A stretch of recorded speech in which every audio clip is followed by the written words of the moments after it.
One, hey, two, hey, one, hey, two, hey, three, hey, four, hey, ho, hey, ho, hey, ho, hey, ho. Everybody get up. Ho, hey, ho, hey, ho, hey, ho. Everybody get up. Everybody get up. I said, everybody get up. Everybody get up. I said, everybody get up. Everybody get up. I said, How you doing, Miss LaDios? I'm doing very good. How you doing, Miss Rav'n? I am fantastic. So happy to be with you for another episode of Actors from the Dark Side. We got some hot topics, but first we want to welcome our Dark Side family. Thank you so much. We got more subscribers. Yay! And we appreciate your support. Yes. And keep on watching, make comments, like, share, subscribe. Absolutely. And today's topic is... Erasure and... Whitewashing. Whitewashing, yes, in the film industry and in history. Yes. Right? Yes, absolutely. yes. So one of the things that really struck me is, like, in America, it seems like, you know, all of a sudden the black people just sprung up from some briarwood patch and now they have a problem to deal with. But the truth is, historically, y'all came from us. Y'all came from Africa. Africa was first. So how in the world are there so many pieces of just whiteness? And it's like black people didn't even exist in these certain worlds, especially in early European history pieces, and even going forward into the 1920s and things like that here in America. So I thought that this would be a good topic that we would delve into and talk about. So yeah, what are your thoughts on that, LaDios? I'm so impressed with this topic, and she had me doing some research, and I found things, and I was just like got all emotional, and I'm like, That's a lot. yeah, it's really the beautiful thing is the internet. Thank God for the internet. Thank you for creating the internet, because things that we can find are easier than when they were in a book, like simply in a book. Yes, absolutely. So you can Google a word and there's a choice, and you might have to go down the rabbit hole a little bit to find it, but once you find it, it's there. And there's just so many contributions that we had.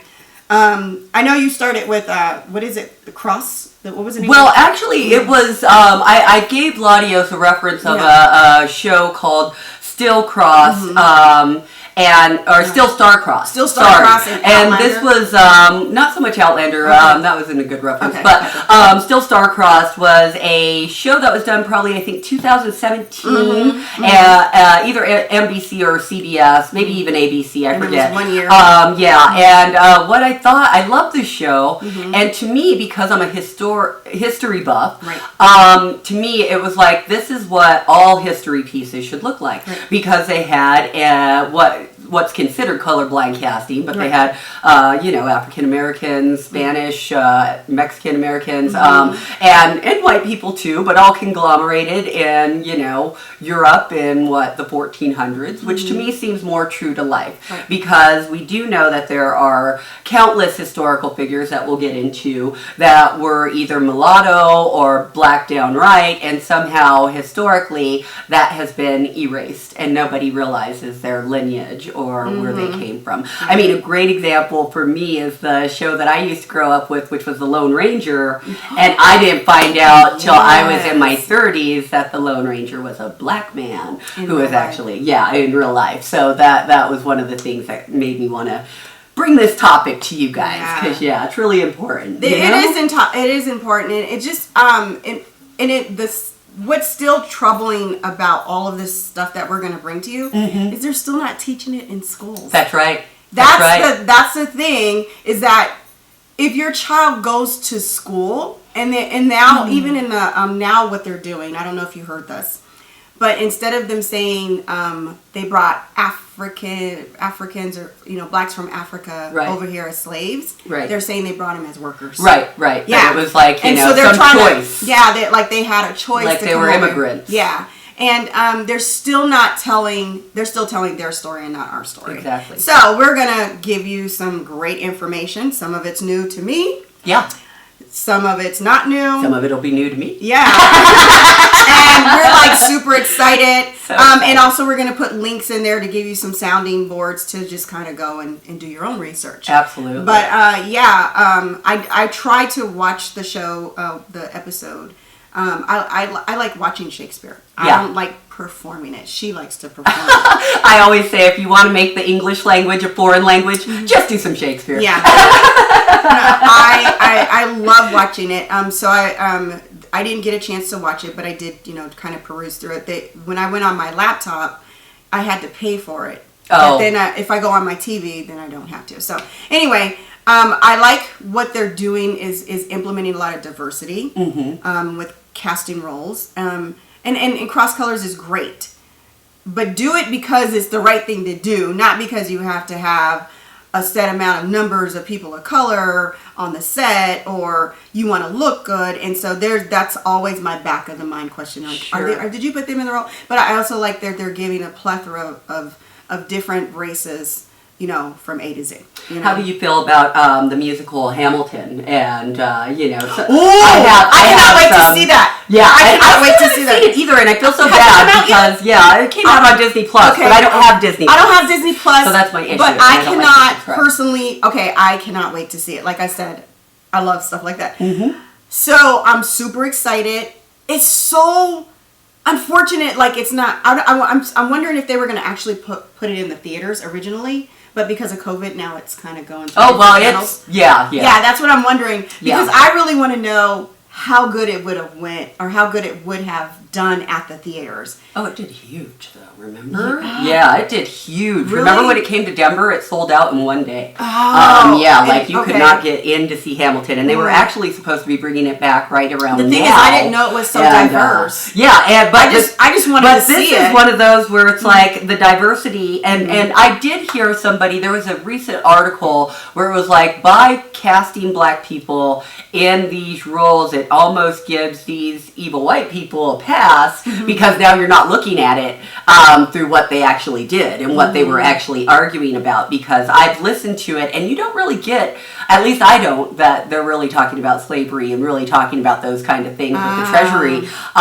So in some ways it is kind of a lighthearted way of looking at it, and then sometimes you use diversity to maybe make the issue less or easier to swallow. Yeah. So that's an interesting. Make you feel like you're doing something right, Yeah, so you won't so feel that's- so damn guilty. Exactly. So that's an interesting thing about Hamilton. We won't get too far into that. I just wanted to know your thoughts on that because I it's totally just- want to see it, and I love the diverse casting. I think that do. should be done all over the place. Even the Black Oklahoma. I wanted to see Black Oklahoma. I like that. But again, when you do see a black cast talking about such a, pretty much, rounding up them and getting them, it gives it almost a pass because you're looking at it through the eyes of the people that were the victims versus the eyes of the people that were the perpetrators. Yeah. Anyways, so. yeah. Well, I'm gonna watch it. We definitely should watch it and Definitely. review it, and I might have to ask. Yeah, you, we should what do did that mean? together. We should do yeah, that together. definitely. I'd love Yeah, have that. some, Yeah. a girls' day. Yeah. And everything. So, why don't you start with one of your historical figures, and then we'll just kind of go back and forth? Yeah, Does that sound good? for sure. Yeah, okay, great. So I was like kind of doing some research, and I guess in February of 2008, a guy named Josh Gate, he created a 3D image and a forensic reconstruction of Nefertiti.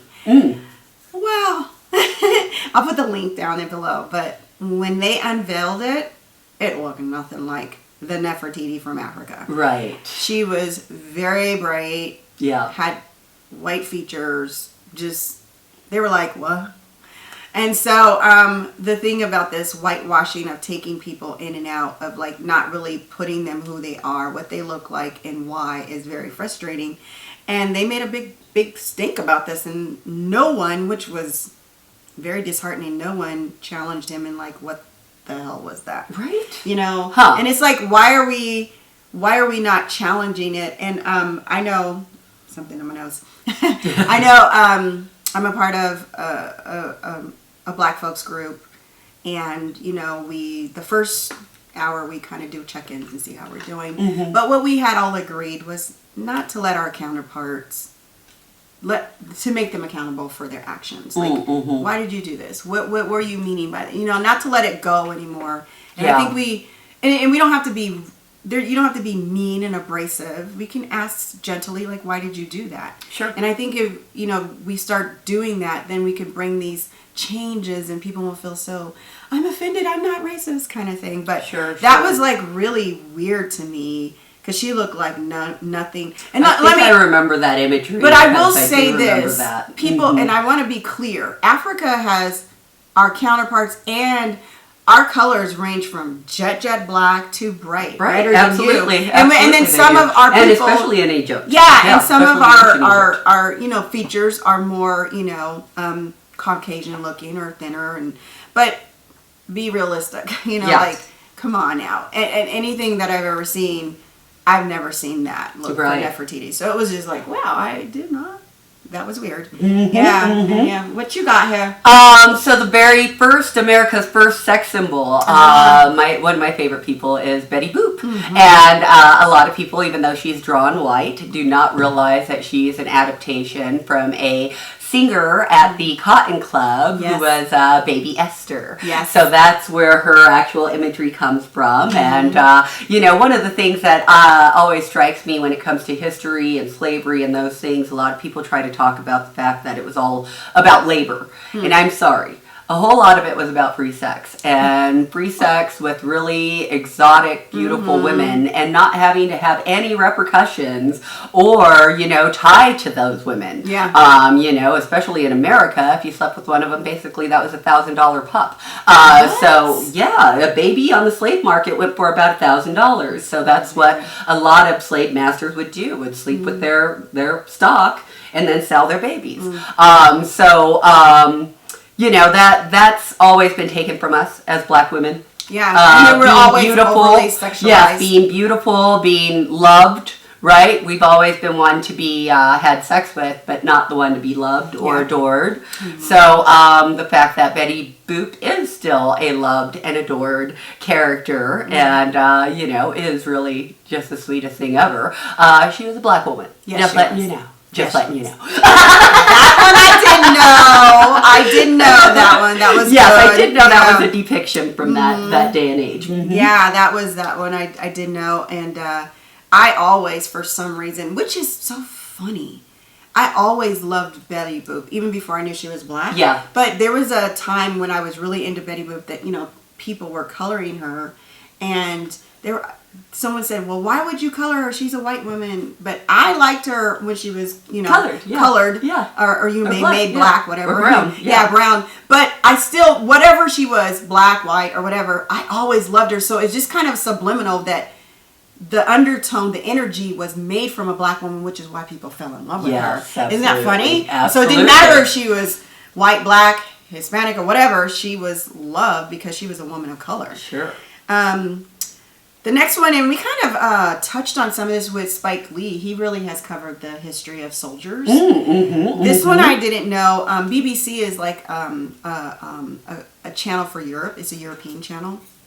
And I just came across the link. Again, all these links will be in down below. But I didn't realize there was like over 1 million soldiers that participated in the British War. Yeah. That were not acknowledged. 1 million. And when they war, they didn't fit their imperialistic empire, and so that they were not even allowed to celebrate in 1999 1919. Yeah. And I was like, that is so I mean, just I don't know, it just brings up more emotions, and I try not to get too emotional, because the thing I feel is grateful that I'm being educated so that we can produce this for our offsprings and our generations to come. Sure. And change it. But I just feel like all of this is written out of history, that it goes even, like, racism is not in America. It's like stemmed universally. Yes, it is. And so that was pretty disheartening. And, but yeah, that was one of them I found. Sure.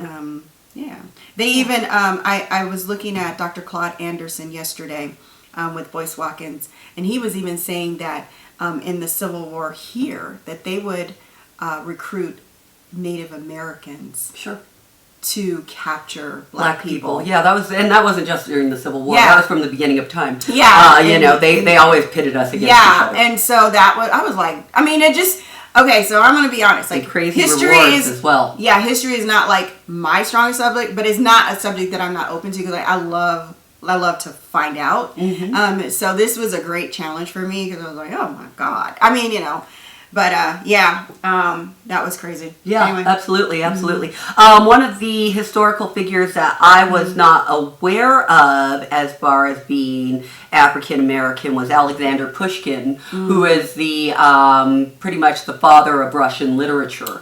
And Russia is always kind of painted as a whiter than white place in our eyes, right? So, but again, my knowing of history and my knowing that black people didn't just spring up from some briarwood patch, that they were all over the place, and that again, black people are very lovable. So it's surprising for there to not be some offspring of different color in that thing. So Alexander Pushkin was definitely one that I was surprised by. He was the great grandson of an Ethiopian prince, and so of course very high mulatto, but easy for them to kind of pass him off as a white man. Yeah, of course, because whenever we're of note, they want to take us as their own. Yeah. When we're not, well, who cares about it? But when we're of note, we can be part of you. Yeah. So that's interesting. Oh my God, that's interesting.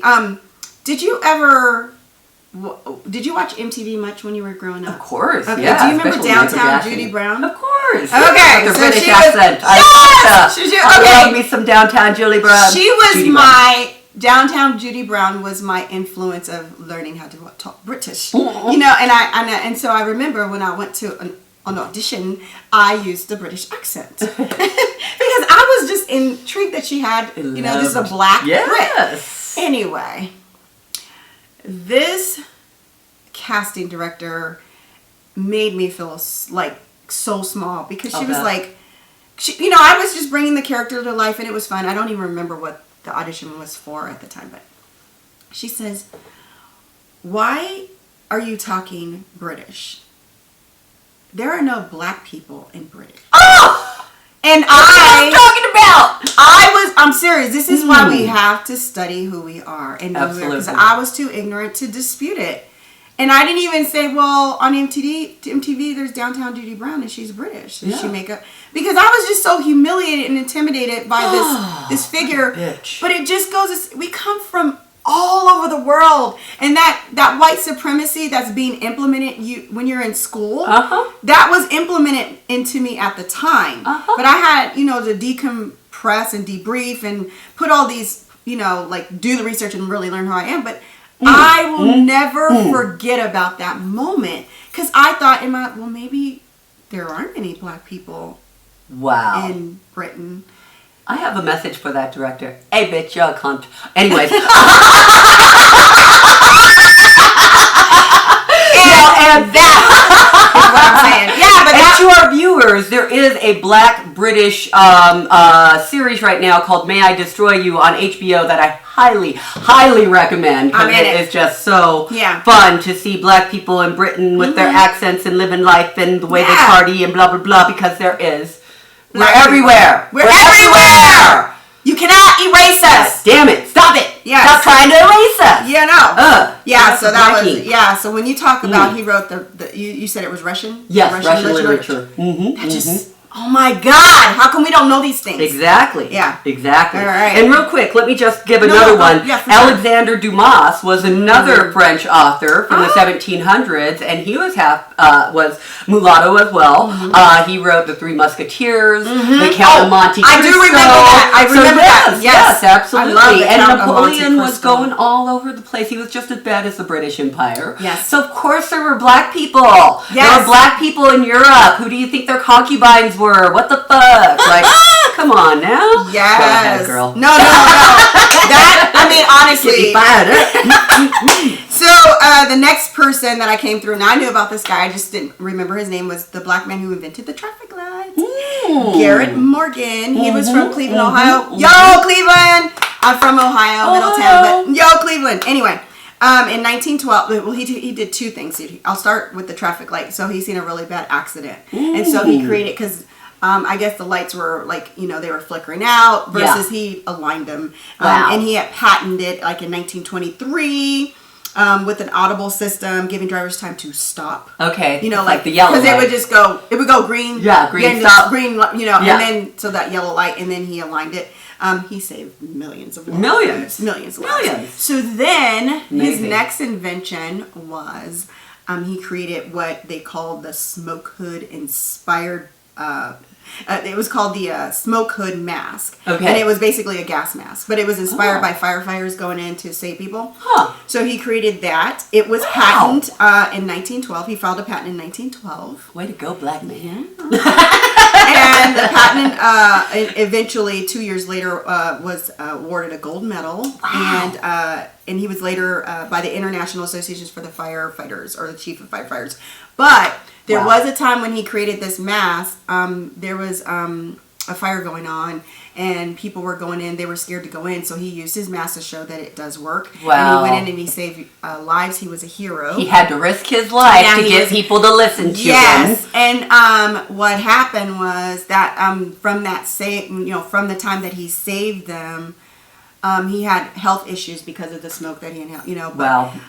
But they never acknowledged that he was one of the heroes that saved two to three people. He saved quite a few people, but that there were some people that, and he even went in and pulled out the bodies that were already dead. Oh, that hurts my heart. And so the chief officials of Cleveland refused to acknowledge his heroism and regarding the rescue mission. But what they did eventually was, awarded him a gold medal. Like, we always want material things, a gold medal. And he was also the first Black man to own a car in Cleveland. Oh, that's wonderful. That's wonderful. So that was really cool, and I was like, this is great. That story hurts my heart just because it makes me think about the inherent racism that I've heard about in the firefighters departments nowadays, and it really makes me think that it's nothing new. No. And it's been going back a really long time, so that's just really disheartening because, again, the big frame up is that we're criminal, that we don't, we're hooligan or whatever, but the truth is Black people have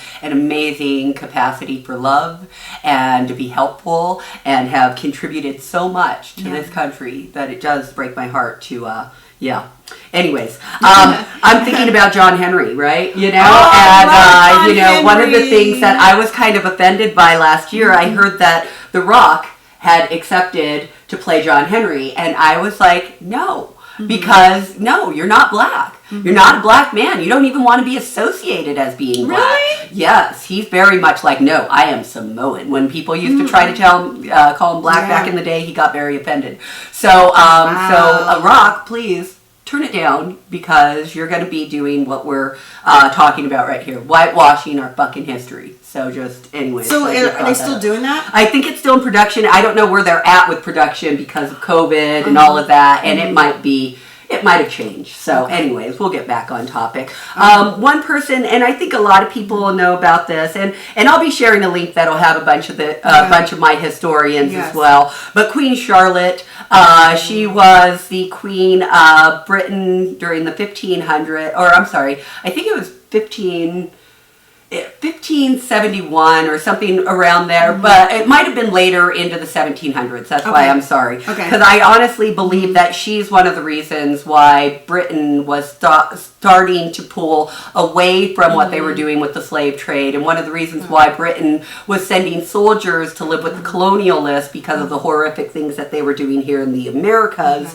that sparked off the Revolutionary War. Right. So she was a mulatto. She was half Black, half French, Irish, and she was married to King Charles in the British Empire. So yes, there is Black blood in the British Empire. Yes, in the British in the monarchy. Yeah. Yes. And we're along with Meghan Markle. We're gonna be. And she clearly looks Black to me. She's gorgeous. Beautiful. She's beautiful. Gorgeous. I love her. And we'll be right back.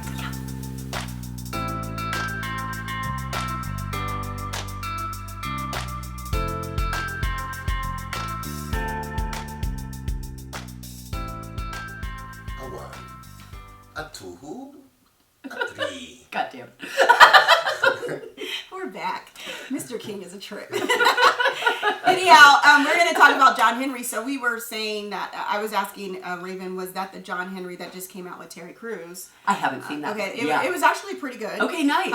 It was more depicted for modern times, and it was like kind of, in But the Terry urban. Crews is a good depiction Yeah. of John Henry. Yes, Dark, yes. black, strong, okay? So I like that. And then you were saying this was more of a Disney. Yeah, I think okay. it's a Disney production, Well, and I'm not 100% sure. Rock, I'm sorry. No, I love you. I'm a fan. I am too. And I did not even know that he doesn't identify as black because he's always included on the NAACPs and he gets awards and stuff and acknowledgments. So maybe something changed along the way.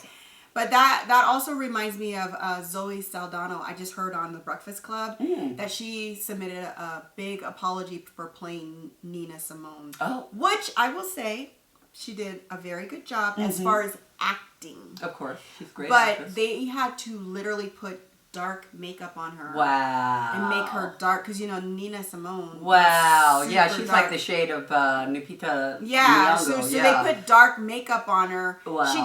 She did a good job, Of course.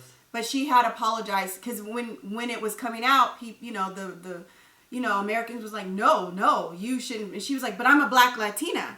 I'm a black woman. I'm a black woman. I can play this. And so I could play this, but she wasn't looking at it from a different stance of how the putting on black makeup to make you darker was offensive because now you put on blackface too. Yeah, you're doing blackface, basically. Yeah, Yeah. and so we accept your apology. You still did a great job, and hopefully they're gonna do they're gonna redo the movie. Sure, and sure. let's get somebody that hopefully they got the chops, but let's get somebody. Sure, Yeah. sure, So sure. yeah, that's crazy. It is crazy, absolutely. Yeah. Shall we dive into some more? Yeah, for sure. Okay, for so sure. I'm gonna do two historic Yes. Americans that you may or may not know. Mm-hmm. One is J. Edgar Hoover. So what's shocking about him is Educate that me. I honestly there's some tales that he came from an orphanage in Missouri or that he had a family in Missouri that was light enough to pass. He was Right. born right after the Civil War. Right. And that's part of, I think, his hatred toward the Black Panthers is that, it was very much always whispered and things like that he was mulatto and things like that. So he was aware of it and went through great lengths to cover it up. And I think that was part of his vitriol and hatred of the Black Panther Party and one of the reasons why he came after them so hard with such a heavy hand. And then the other historical figure is Jackie O. Jacqueline Kennedy Onassis, our first lady. Maybe Wait a minute. She was our first black first lady because she I comes heard some from stuff like that. absolutely mulatto lineage. It was the Van Sallee family or Sealy Van Sallee. They were known mulattoes, and the Bouviers were also known mulattoes. So she came from mixed blood, to say the least, and that's probably why she was so gosh darn beautiful. She was okay to me. I thought she was very pretty for being a white woman without her makeup on. Often I was like, I wow, think she she's had really class. beautiful. She probably was one of the only one that I could say as a first lady who had class outside of Michelle Obama. I thought she was. I mean- I'll disagree. I thought she was as pretty Yeah. as Marilyn. Like Marilyn had all the makeup on and all that, but I thought she Was had Marilyn just Monroe biracial? features. No, but Marilyn Monroe was sleeping with her husband. That But for her being the iconic sex symbol that she was and everything, Yeah. I thought Jackie was up there with her. Yeah. She mhm. was very sophisticated. I Very mean, she much. was okay. But yeah, we totally. She said she was okay. I mean, I seen that. Okay, so I love my artistic because I love photography. My dad was in the top 100 photographers in the nation as when he was in the military, and I seen these pictures. It was this book of pictures of Jackie O that they've never shown, and they were nude pictures. Oh wow! And she was on the So beach. you weren't even looking at her face. Just kidding. Touche. But this was this was a beautiful picture because it was very artistic, and I think she knew the pictures were being taken. But she had on these glasses, and she was just so free. And I was like, how come you don't see those kind of people? Because then you see her being very dignified. But anyway, Sure. yeah. I thought on that respect, she was very beautiful, like naturally. Yes. But I mean, the way like I said, she was very classy and sophisticated. Yes. But when I seen her, I just was like, she looked like a typical white woman to me. So I totally, but I gave her sophistication was amazing. So Yeah, that's pretty interesting information. Now, what about you, LaDios? What about composers? Are there any Yes. composers of note? So there's two. I'll mention one first, and it's they consider him the Black Mozart. Joseph Boulogne, Chevalier de Saint George. And I'll refer to him as Saint George. But anyway, I ran across him. Oh my God, this story just made me want to cry, just thinking about it. Anyway, he was conceived, he had a black father who was conceived with a white mother, and his dad, raised him. And his dad, knowing that he was mulatto and wanted him to excel at the top excellence because he knew he was going to have to compete with his counterparts. So he became a very great composer with the violinist, a violinist beyond this world. And he was funded by the hierarchy and the elites because back then in the 1700s they funded artists to travel and play, and so he was like one of the first black aristocrats. Anyway, he was very exotic looking, of course, and he probably slept with every wife in the country. I mean, they literally said that in the video that he slept with every wife. And, women loved him. He said, but he wasn't marriageable because he was mulatto. Yeah. But he did find one true love. She was a white woman. I can't remember her name. And they conceived. And he was so excited and so thrilled. He was going to take the baby, raise him like his dad raised him, to be, the top of the line and excel in excellence because he knew what he was going to have to navigate through. Anyhow, when the baby was born, the nurse neglected the baby and the baby died. And then from there, he kind of just spiraled a little bit. But he put all of his pain and arts into music and composed these concertos that people still cannot hit because they play at these high notes like E. Is E like the highest note, baby? E flat or E sharp? E sharp.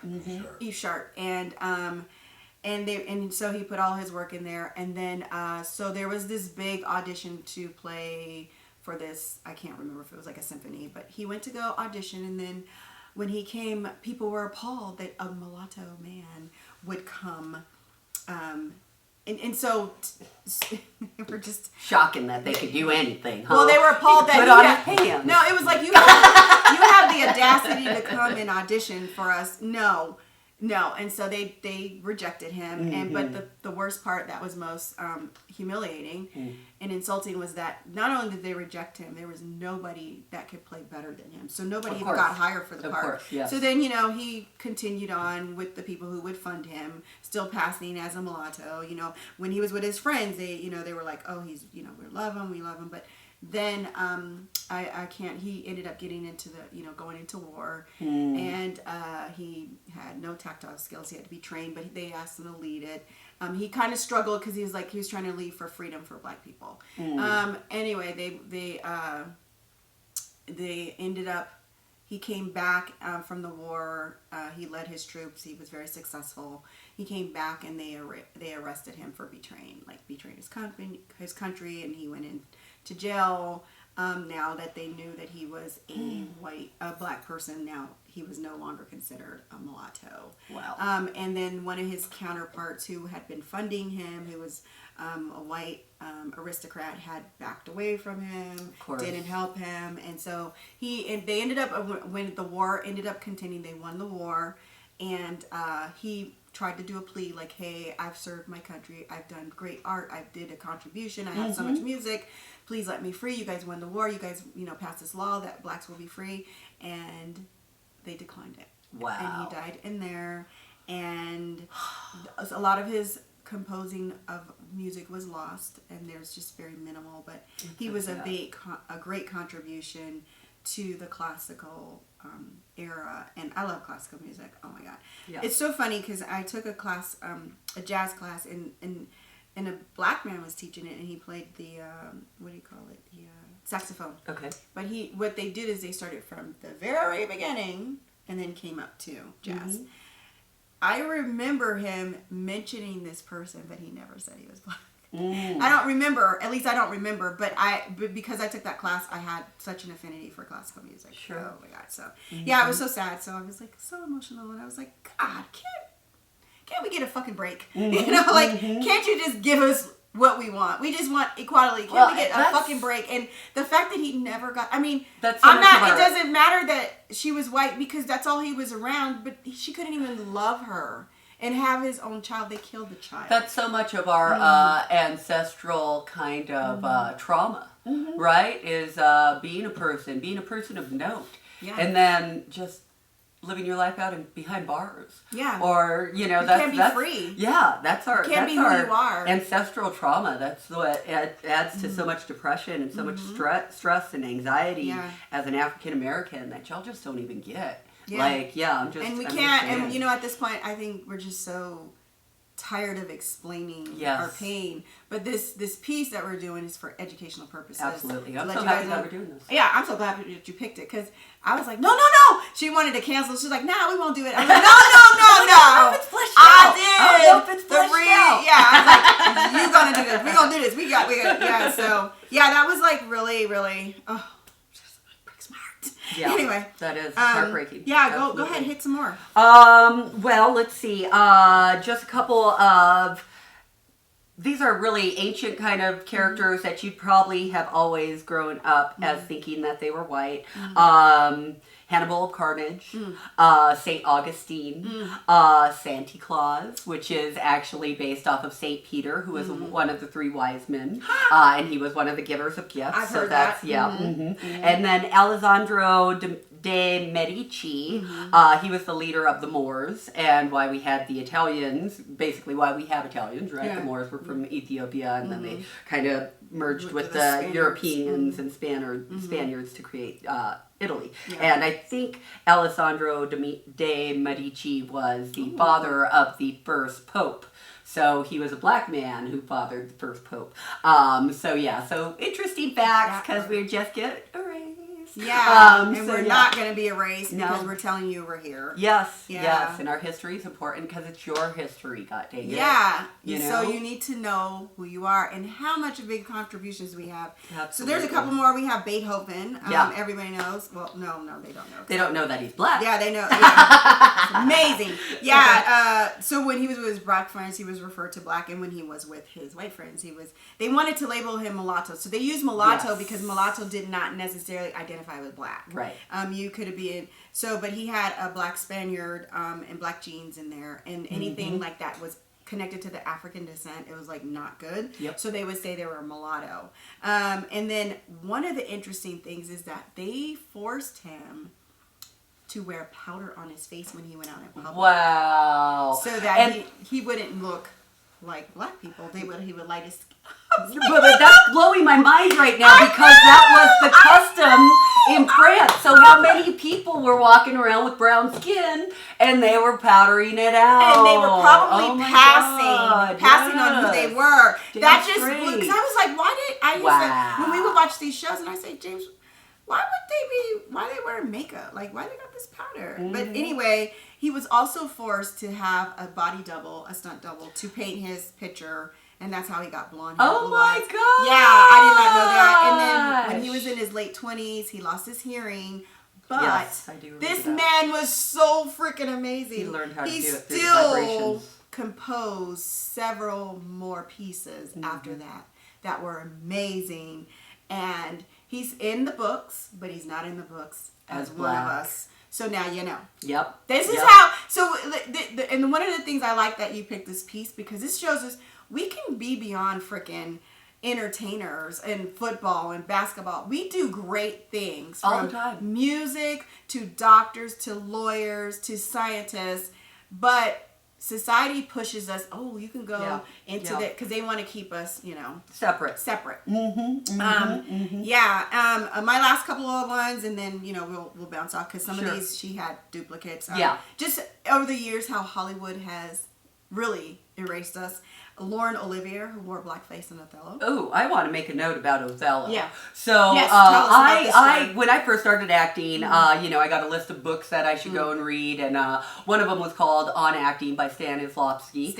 And I'm reading it, and I get to like chapter 11. This is very much toward the end of the book, and he talks about how he has a script for Othello. So what does he need to do to get into character? Well, he goes to his refrigerator and takes out a piece of chocolate cake and smears it all over himself so he can really get into the animalistic nature of being a black man.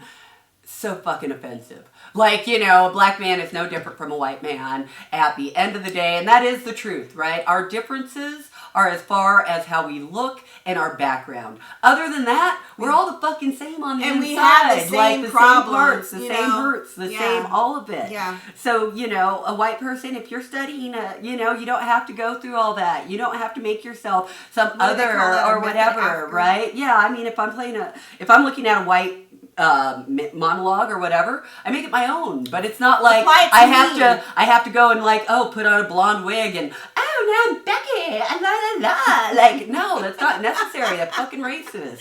So, sorry, just a little. I'm fired up. King up there I'm laughing. fired up.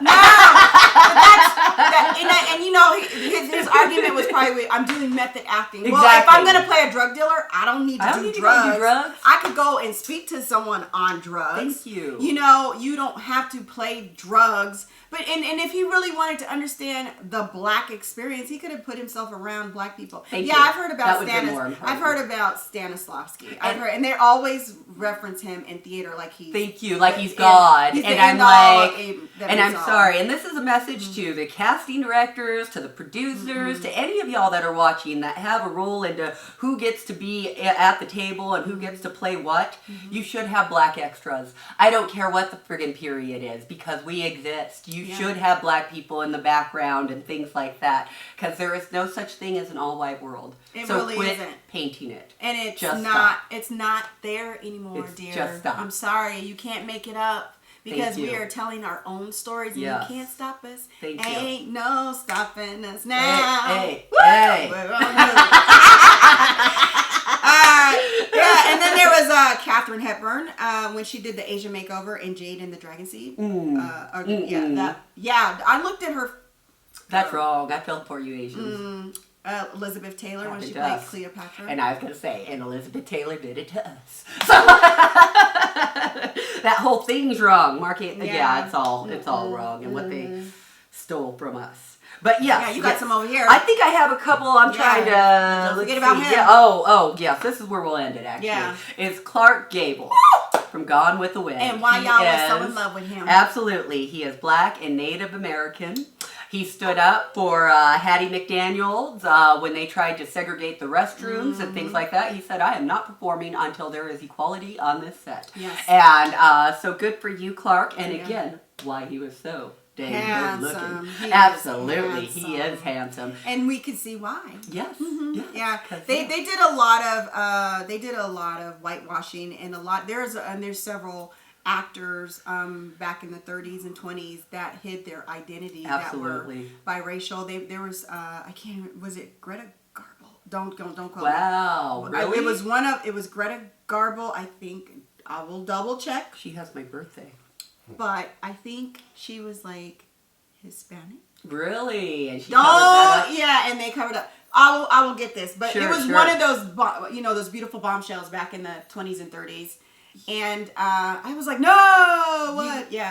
What got me is, and this is going back just kind of to Barack Obama, and I think his, was it Reverend Ellen Wright? And he said to be unashamedly black. And I remember that really struck a chord with me, because I grew up, in a Hispanic family where I was taught not to love my blackness and kind of hate the skin that I was in, and I still have a lot of resentment toward that because at the end of the day it was a lie. And to be so ashamed of who you are, to be ashamed of coming from greatness, to be ashamed of all, that's such a tragedy. So be unashamedly black. Yeah. Be unashamedly you, right? Yeah. And even if that And means unapologetic. Yeah, unapologetic. Yeah. So it's sad that, looking back to the 30s and the 50s, that there are so many black people that tried to cover it up. I was telling you about the president of Dartmouth College. One of the second presidents at Dartmouth College was a mulatto. His mother was a slave. And he had to cover it up, A, because slave law would have made him a slave. Right. But B, again, didn't want to have his reputation or anything else disparaged. And when they figured it out in the 90s, Dartmouth College all of a sudden hailed themselves as this leader in diversity because look, we're one of the first universities. With Yeah, the but they black weren't saying president. that. And then just to add, because we're in a different genre. Sometimes passing was for survival mechanisms. Sure it was. And we Sure it was. understood. Sometimes I remember reading this book, and I'll have to find it. It was an amazing book. But this woman was married to a black man, but she looked white. But she can sew, she can count and read and write, and so she would pass as white. So she could do things for her family that her husband couldn't do, like go open a bank account or write a check or do negotiations. And so with that, when we're talking about survival, that's one thing. Yeah. But when you now in day and time, and you're like, I'm not. You don't have to say. If you look white, you can say, I'm white, but ethnically I'm black or whatever. It's okay, I get it. But to just completely denounce that You're African you're American. not, Yeah. and clearly you are, it's hurtful. It is. Because that says that you don't take pride in all these lovely things that we have been a contribution to over the years. That, if you notice, even in sports, black people lead in sports. Yeah, but we're not hailed for it. We're not, no, unless you like Michael Jordan. Yeah, you know exactly. what I'm saying? But the thing is, when we do track and we do all these things, we're at the excellence. But then it's not until the records are broken and it's a different counterpart. Sure. And the counterpart don't even have to be white. It could be Asian. It could be then. Absolutely. Then they're acknowledged. So we just want you to know that we have been erased, but we are putting ourselves back into the storybooks. That's right. So there's so much information. We thank you so much for watching us. But before we go, you got any shots for Black and Brown? I do. So I want y'all to look into Lick, Liq -cream. CREME. It is liquor ice cream. It is delicious. Black-owned business. Again, www.lickcream.com. We will add some more information in the notes and in our down below. So just look Why there. you didn't bring them? Well, because I have to stay sober while filming. Oh. I'm a professional. Anyway. Well, we're going to have to bring them on the show to bring some samples Yes. so they can promote that. That sounds like Absolutely. exciting. Oh, Ooh, it's lick good. ice cream. It's very good. She says you're professional. Well, I'll be drinking. No, I'm just You joking. lie I'm just like joking. a dog. Yes, Black and Brown. So remember. Why are you telling everything? She be telling everything. Anyway, thank you so much. Last closing words, like, share, subscribe. We appreciate you guys for sliding through. We love you. We are getting more subscribers. Please let us know if you wanted to do a particular topic. We're open. Yes. In the meantime, in between time, you don't have to be asleep to dream. So get up and get out and do something for yourself. My name is LaDios Muhammad. I'm an actor with purpose. And I'm Rav'n, an actor with passion. And we are actors From the dark side.